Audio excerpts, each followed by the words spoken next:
What if the sport you once loved became the very thing you needed a break from? For Stephanie Heatley of Palmetto Masters, swimming has been a journey of unexpected turns. She started in the water at just 6 months old, but when she joined Summer League as a child, she was the kid hanging onto the lean line, pulling on the wall, and even needing a bribery, which did not work, by the way, to make it through practice. Hi, everyone. Welcome back to Swim Stories Unplugged. This is your host, Hetal Sampat.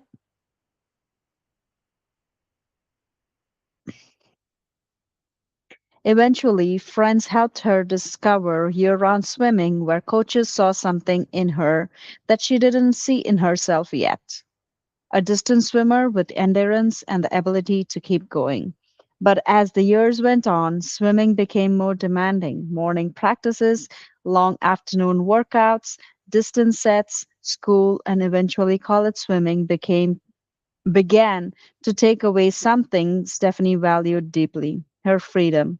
After reaching a plateau, switching teams, and ultimately burning out, she stepped away from swimming for about 6 years. And then she found her way back. Today, Stephanie swims with Palmetto Masters, coaches when the opportunity arises, builds friendships with swimmers across the country, and most importantly, swims because she chooses to. In this episode, we talk about finding the balance between ambition and freedom, what burnout can teach us, why quality can sometimes matter more than quantity, and how returning to the pool as an adult can completely change your relationship with the sport. Stephanie, welcome to Swim Stories Unplugged. Let's dive in.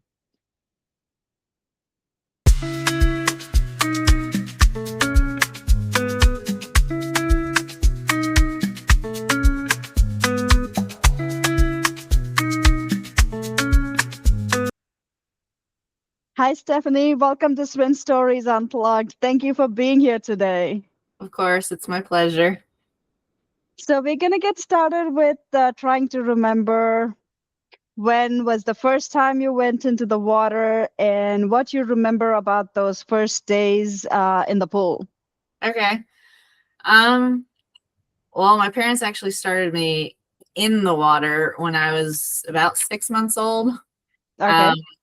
they had a pool in their backyard and slowly got me started in the water. And when we lived in Arizona and I was probably around 2 to 4 years old, they watched YouTube videos to kind of teach me how to like swim a little bit in the water. Not necessarily do strokes, but just enough to be able to paddle around, seeing we lived with a pool in our backyard. But my first actual in water like practice with a swim team would be summer league. And I just remember absolutely hating it. I was one of those kids that was hanging on the lane line, pulling on the wall, like stopping halfway down because I didn't want to finish. And it was it was an interesting experience, but I was doing it because I got talked into it by classmates and friends. Ah, Yeah. And I had so tried many sports before and none of them were my thing. So tried this one. so you said you started in summer league. Did you um what took you a while to get convinced to uh be swimming? I know you mentioned you were most of the staying by the wall and everything. So what took you some convincing to get into? So I think I just I think I was mostly scared at that point just because I was still a little kid and being in this water with all these other kids and, they're doing it and I'm not, and just trying to figure out what I'm doing. Um, and just, I think, convincing me to work. I mean, I was still little, so I didn't actually know the concept of working hard or putting like effort into accomplishing something that physical. But a lot of times there's some swim moms that would try and bribe me with like, I think the big thing back in the day were the markers. They were dual ended like markers, and one side was like a little cute stamp, and the other side was the marker pen. like trying to bribe me with those, like, oh, if you make it through or swim this, I'll get you these and stuff like that, which doesn't work. Bribery usually doesn't work on me. Ah, But I did okay. end up slowly getting there. So, do you remember what your first meet was like? And tell us more about, like, what strokes you swam, how it felt. First meet, I know I would get myself worked up a lot. I would make my stomach hurt because I was nervous or anxious. And I think for the first few meets, I still had that stop on the wall before I kept going. Like people on the wall, like, no, go, let go, keep going. Um, I think at that point I mostly did freestyle. I don't think I really learned more of the strokes until I got into year-round swimming. So Okay. I probably stuck with freestyle and I would say probably backstroke, the two easiest to kind of learn as a little one. Okay. And at what time of your in your journey did you go from I have to go to practice or to I actually want to do this? I think it was finally when I started year-round swimming after I had gotten used to the summer league and had those friends there at practice and had those friends that were like, hey, you should come do this with us. It's fun. At that point, when I started there, it was actually Team Greenville around here. That's when I started to want to go to practice because I had those friends. The coaches were fun because it was age group, so it was still that little more fun focused versus racing and time focused. So that point I wanted to go because I had those friends and would hang out with the friends outside of practice or go do stuff with the group and everything. So that's when I really started to want to go. Okay. Now, do you remember what they saw in you that you didn't see yourself yet? Oh, they saw me as a distance swimmer. They saw you as a distance swimmer. Yes, Okay. they started me on that real early because I was a very tiny little kid. So I don't know what made them decide or think to even start me in those races at a younger age, Mm-hmm. but they were just like, no, you're little, but you're packed. You have a lot of endurance. You just go. You continue to keep going. You like to keep going. So they saw that. And what was the transition like? Like, was it harder to do, or was it like, more practices, harder workouts, early mornings? What was like, harder about what were the challenges that you faced? So, as far as being deemed a distance swimmer, once I started doing those races, it was more when I was probably, I think 12 was when I started doing the mile. Mm-hmm. So once I got to that point, there really wasn't too much of a difference in practice. But I aged up, or I didn't age up. I moved up to the senior group and Team Greenville when I was probably 13 or 14. So at that point, they would split us typically into two groups. There was the stroke sprints group and then the distance group. So we had a lot more freestyle, longer distance, like test sets, that type of thing. Where, all the sprint group got to do like dives and all the fun stuff and be out a little bit sooner than we were. And we're just still in there hammering away, just looking at them like, I just want to get out. Ah, But yeah, we didn't really have any more like morning practices. We all stayed on the same schedule, but we had definitely more yardage and more focused pace work. and what about in high school? Uh, how? Go ahead. High school swimming. Well, I went to Greer High School, and out here, Greer is like out in the country. It's the little school I was the only year-round swimmer in my high school and middle school. So I was the top kid, and it was on me to kind of try to get some more people to join the team that didn't swim year round, kind of promote it because it wasn't a big thing out here in Greer. Mm-hmm. Um, but I still I swam freestyle for high school because it was just my thing. It was what I could do well in. I was okay at backstroke and butterfly. Breaststroke was just terrible, has always been terrible. I still can't do it very well.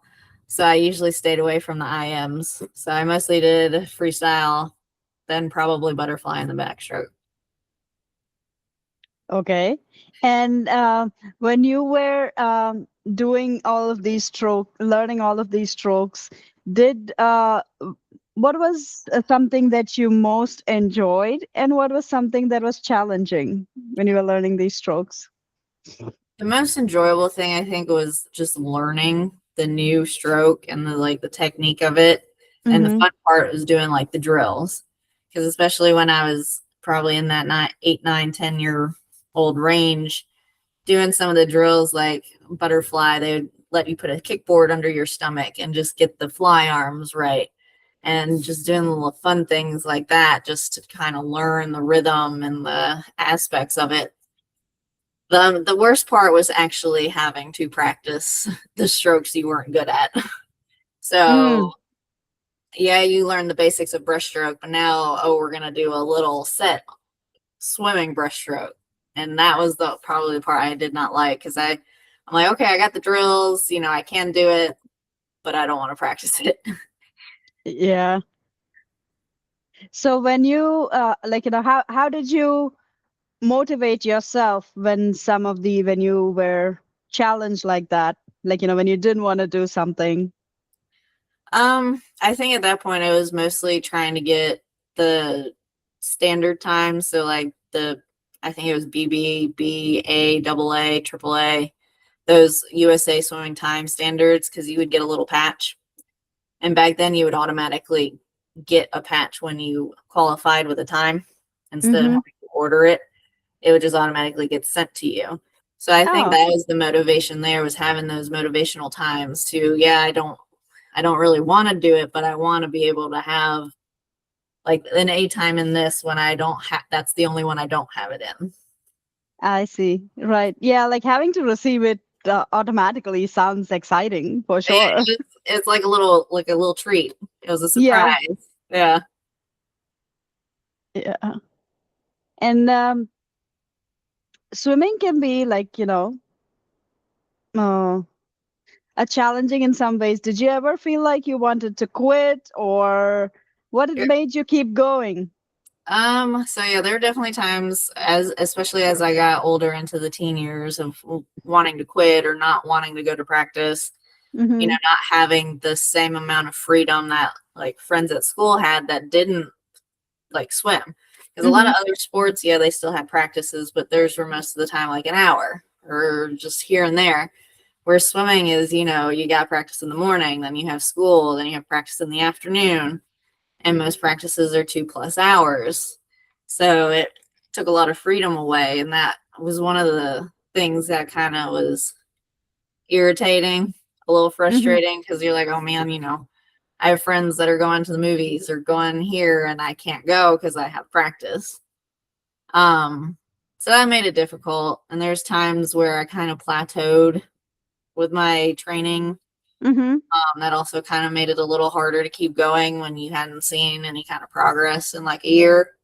Um, Mm-hmm. one of the things that did help, I actually ended up switching teams when I was 16 because I Okay. had reached that kind of plateau. Nothing had changed. I'd been with the same coach for 3 years, I think, at that point. So I made the switch, new team, new coach, different kind of atmosphere.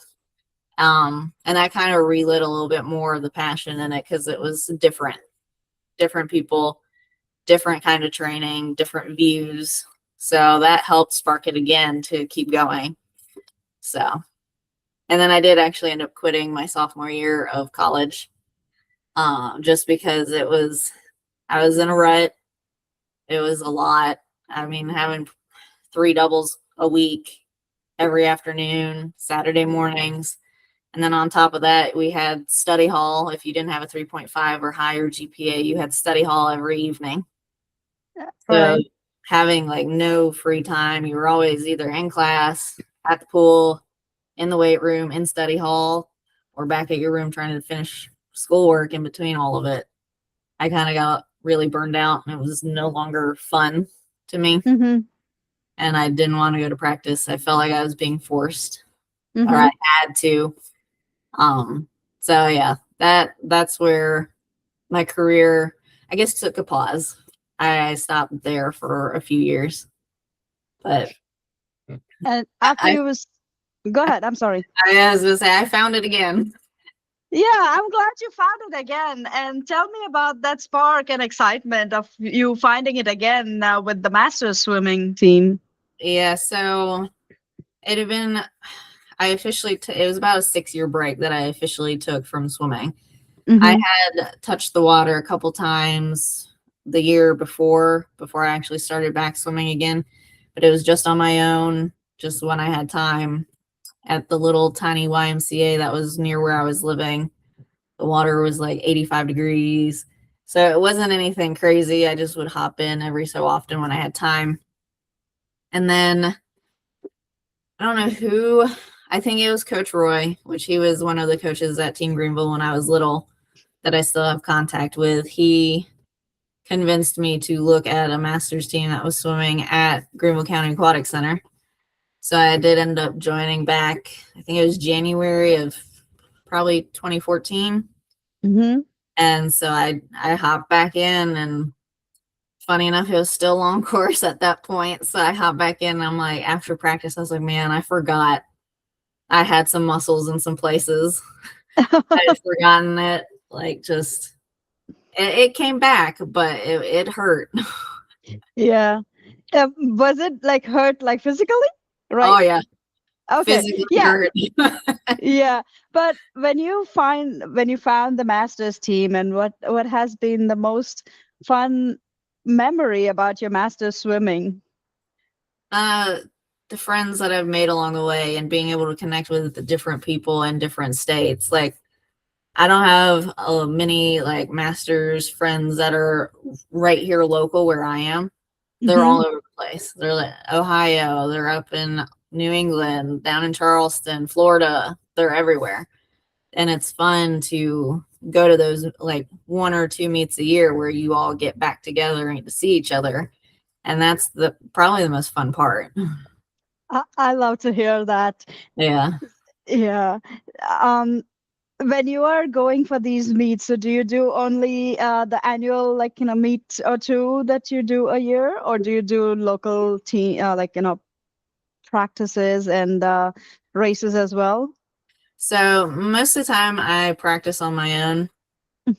I am part of Palmetto Aquatics or Mm-hmm. Palmetto Masters, which they're based down in Charleston, but there's a few of them that are up here in upstate South Carolina, and they convinced me to join.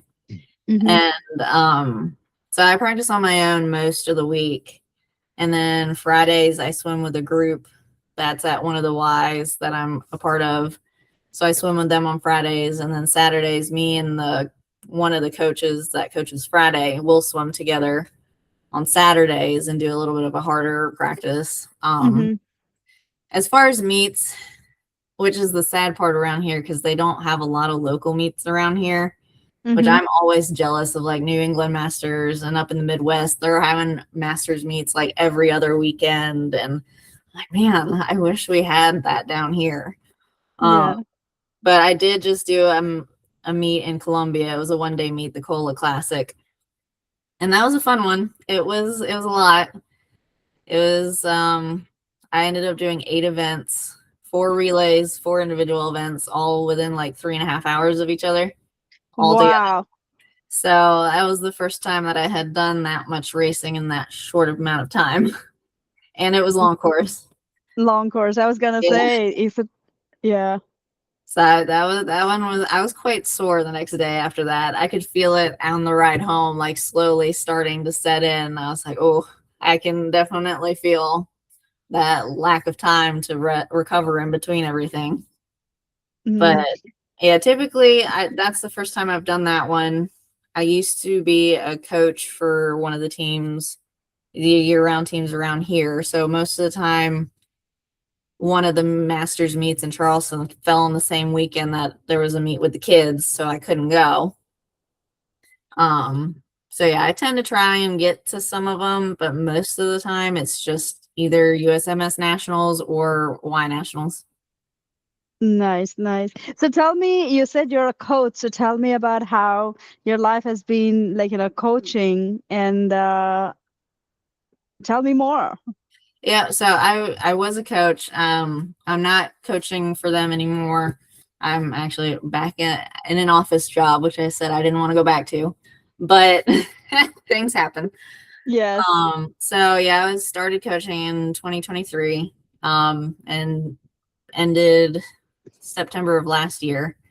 But it was a lot of fun. I loved the kids. They were so much fun, so funny, so many different personalities.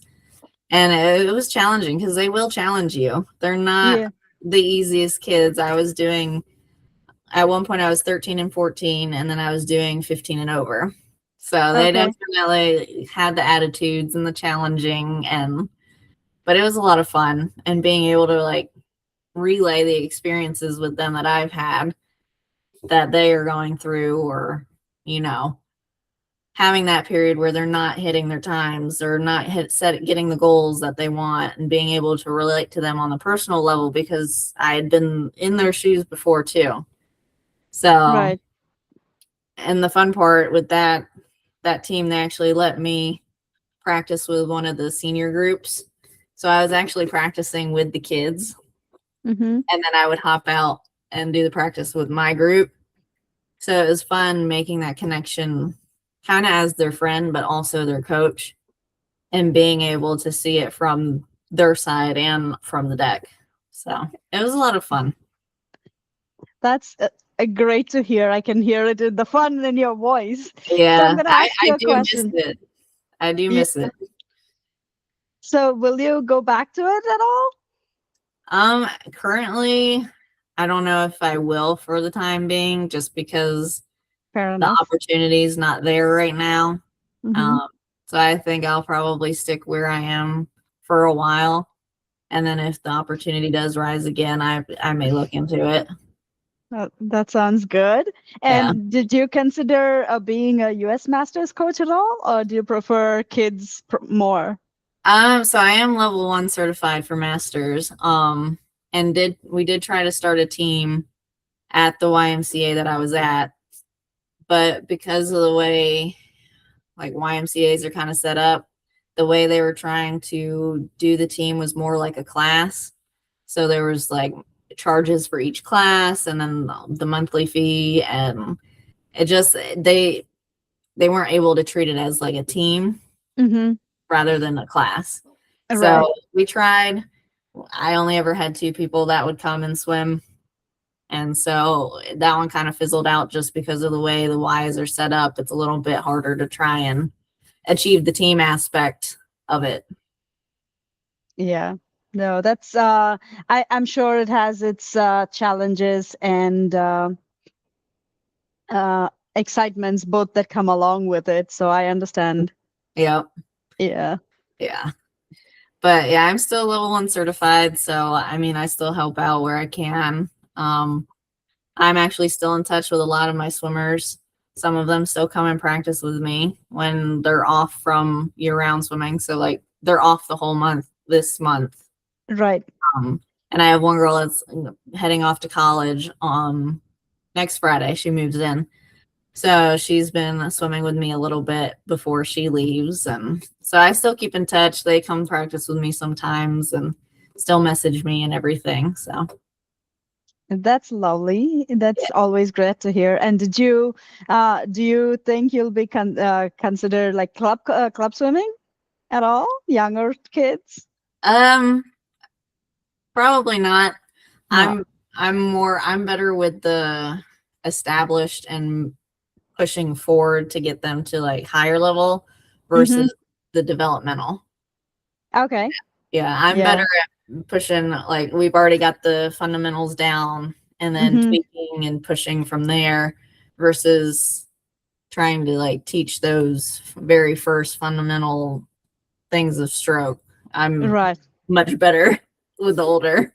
Yeah, it's nice that you recognize that about yourself. Yeah. Yeah. Do you have what short-term goals do you have for yourself for in swimming as a swimmer?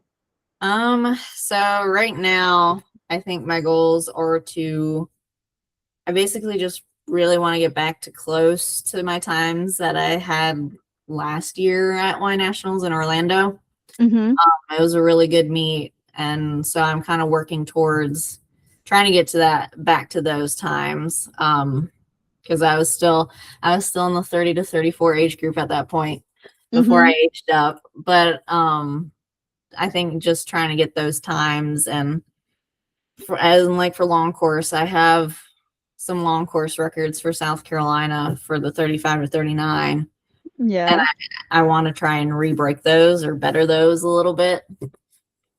So that's my goal.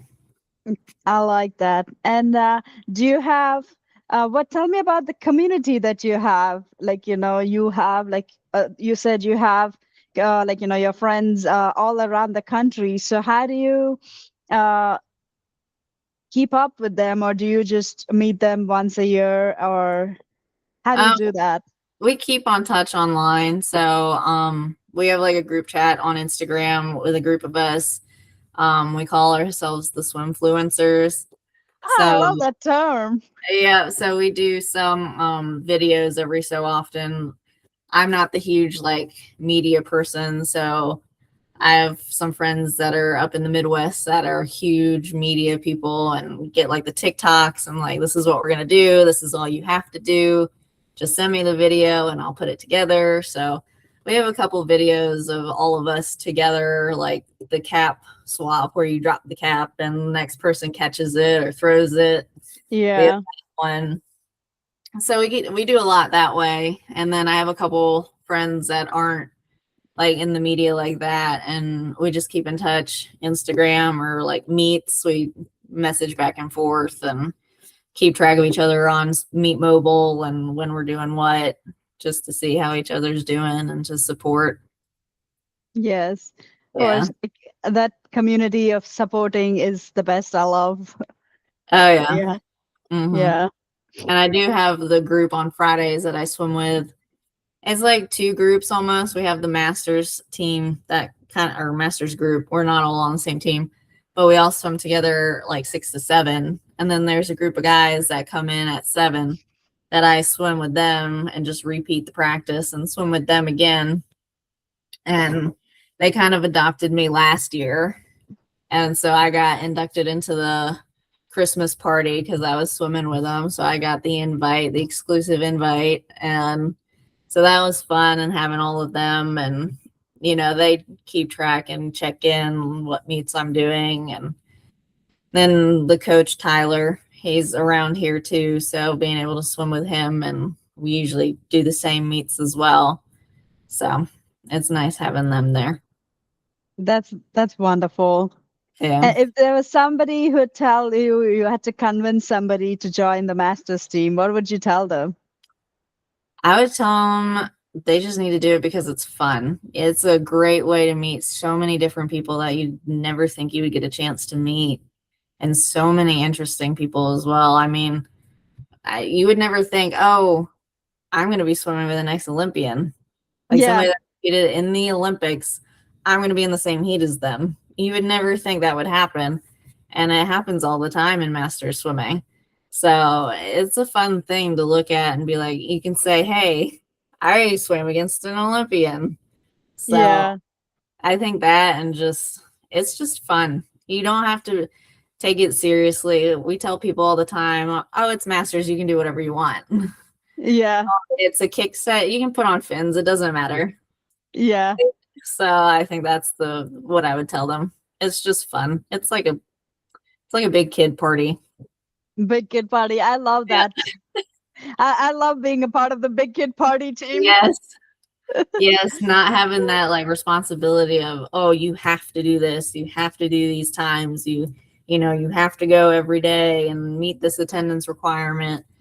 You can do it for the fun of it instead of doing it for the like sport or the goal part of it. If that's not something that interests you, you can do it just for the fun. Yeah. Yeah. Now, what does being a swimmer mean to you now when you compare it to being when you were 8? Swimmer now. Oh goodness. It's a lot of my personality. I talk about it all the time. Like that's the one thing that people can get me to talk about openly and freely is Mm-hmm. swimming and being a swimmer and all the stuff that I've experienced and places I've gotten to go and pools I've gotten to swim in. Um, so being able to do that and just being able to say I am a swimmer, because a lot of people either don't have that privilege or never got the chance to even try to swim or learn to Mm-hmm. swim. It's a big deal to a lot of people to be like, oh wow, you can swim. Yeah. And so I think that looking at it now is more telling people the experience and like, oh yeah, you should learn how to swim. You should just try to learn like even the basics. You need to learn to swim, try to swim. And back when I was little, it was more, what is this new thing? I don't want to do it. This is weird being on this team with a bunch of people, having to do everything and not realizing like what a privilege it is to be able to swim and learn to swim and Mm-hmm. have those teams and resources available. Yeah. Uh, having like when you realize like you enjoy swimming, like and you're swimming because you want to swim and not because somebody's asking you to. Yep. Do you think it's possible that there is it is also possible to I lost my thought. Uh do you think that was something you will be able to do for the rest of your life? I want to. Just knowing how important it is to just keep moving to some Yeah. degree as you get older, Mm-hmm. whether it's still competing or just, swimming laps just to keep the movement going. I plan to be swimming as long as I physically can. Yeah. I love that spirit. Yeah. And if I'm gonna ask you this question, right? If Hmm. swimming once made you feel like you couldn't go to the movies, couldn't hang out with your friends, and Hmm. couldn't have the freedom the other teenagers had, but you still found your way back to the pool, Yep. what makes you what makes you keep choosing swimming? So I think now it's because I have the choice. Like, Mm-hmm. okay, I can take a day off here and there. I don't Yes. have to be there every day. Realizing again, a big one for me is quality over quantity. Mm-hmm. As I was growing up back then, being a distance swimmer, it was hounded into you like, we got to get the yardage. You've got to do like this many yards. We've got to get it up higher. I was doing probably 8,000 yards per practice once I was in college. So now I can choose to, oh, maybe 3 to 4 times a week instead of 6, 7 practices. Actually, I think it was 9. But having that choice or feeling, oh, being able to listen to your body and be like, I'm a little tired. Maybe Mm-hmm. I'll take the day off, or maybe I'll go do this instead because there will be that opportunity for me to go another day or just do it later and not feeling like you have to make it up because you missed it. Yeah. So I think now is more of having that little bit more freedom and not Mm-hmm. necessarily like time, but the option to decide what you want to do. Yeah. And how would you build a relationship with swimming that's add to your life instead of taking it over? Um, I think to me, I always feel better when I swim or move or do some kind of exercise. So I look at it more as it's a great way to start my day. Like I am always in a better mood when I've gotten to the pool. Yes, I'm tired. I'm going to be tired all day, yawning all day. It is what Yeah. it is, but it's a different kind of tired than compared to if I didn't do anything and slept a Mhm. little bit longer. Honestly, I feel worse then than when I get up and actually go do something. So So I you're a see it as more of an addition to the day versus, oh, I need to go do this before work or I have to get this done. It's more of a fun thing of, hey, guess what I was doing for the last 2 hours that you were probably still sleeping. Yeah. So I think that it just feels more of a choice than it's taking over everything. Do you like to swim in the morning or you like in the afternoon workouts better? I prefer later in the morning, like still early enough, but with my work schedule the way it is, the only time I have to swim in the morning is between like 5 and 7, 5 and 8 Mm-hmm. a.m. Mm-hmm. So most of the time it's earlier than I'd want to be up, but it's what I have available, so it's what I do. So Okay. I choose to do that. You choose to do that. I love that. Yeah. When you have that choice and you do that first thing in the morning. Yeah. It does, Yeah. it makes me feel so much better when I get there and get it done. Yeah. Do you ever feel like there was a time when you're already, like, in the morning, you're already swimming, and that teenage phase of life where you had to balance your classes and everything, and but right now, how do you make that time commitment with your work schedule? Do you still feel like, why am I doing this? No, I think now because like I said, with it being more of a choice Hmm. versus, you know, oh, you're paying for this team membership, you're paying for this, or you've got that college scholarship that you feel like you're like obligated or contracted to do it. Hmm. Just having that choice of kind of either, okay, I'm up, I'm gonna go swim, or some mornings I don't make it to the pool, and just being like, you know what, I think I'd rather sleep in today, and Hmm. just having that choice and not having that feeling of like you're gonna get punished for not going to that practice is what makes it easier to keep going. Hmm. And I'm a person that always likes to push myself and practice and see how far I can go, even it though I'm by myself, just pushing and keep pushing to see how far I can go and feeling that accomplishment afterwards. I think that's the biggest thing is that feeling, which I always try to get the kids to understand. Oh, it's this hard set. It's gonna suck. It's gonna hurt. But the feeling of accomplishment when you finish that set and you did it, that's the Yeah. biggest takeaway is having that feeling afterwards. Mm. So I'm gonna ask you a couple of rapid fire questions. Okay. Uh, Freestyle or I am? Freestyle. Favorite stroke? Freestyle. Least favorite? Breaststroke. Favorite event? The mile. Long course or short course? Long course. Pool or open water? Pool. Hard practice or hard meet? Hard practice. Relay or individual event? Individual.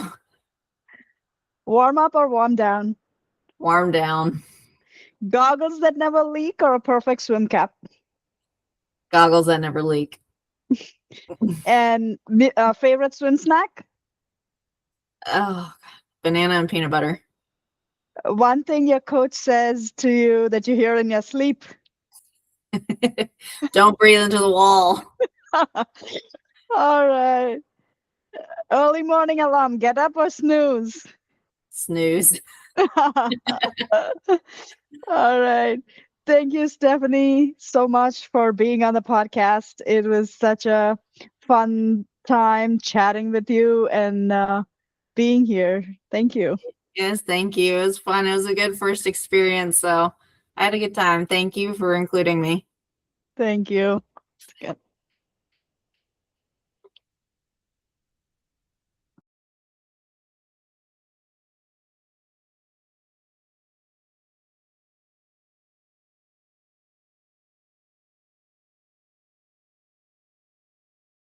And that brings us to the end of my conversation with Stephanie Heatley. Stephanie's story is such a powerful reminder that sometimes stepping away from something doesn't mean you give up on it. Sometimes you need the space to rediscover why you loved it in the first place. For Stephanie, swimming once felt like it was taking away her freedom.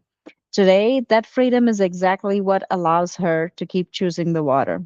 She doesn't have to swim every day. She doesn't have to chase every workout or every yard. She can listen to her body, take a day off, come back when she is ready, and still challenge herself to see what she's capable of. And maybe that's one of the most beautiful things about master swimming. You get to define what being a swimmer means to you. Stephanie also reminded us that swimming isn't just about times and competition. It's about the people you meet, the communities you build, the experiences you share, and that incredible feeling of accomplishment when you finish something you weren't sure you could do. If Stephanie's story resonated with you, make sure to like, follow, subscribe, and share Swim Stories Unplugged with another swimmer who might need to hear this story. And I'd love hearing from you. Has swimming ever felt like an obligation? And what helped you find the joy in it again? Until next time, keep moving, keep swimming, and keep writing your own swim story. I'm Hetal, and this is Swim Stories Unplugged.